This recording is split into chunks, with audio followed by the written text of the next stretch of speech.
আসসালামু আলাইকুম গাই আপনারা কেমন আছেন?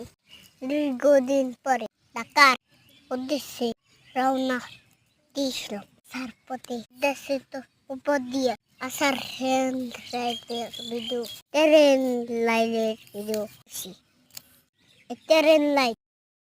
ট্রেন লাইনটা হলো পদ্মা সেতু থেকে গিয়েছে ভাঙ্গা পর্যন্ত। ভাঙ্গা থেকে বকশুদ বকশুদ পর দিয়ে গোপালগঞ্জ এটা গেছে, তারপর গেছে বাগেরহাট।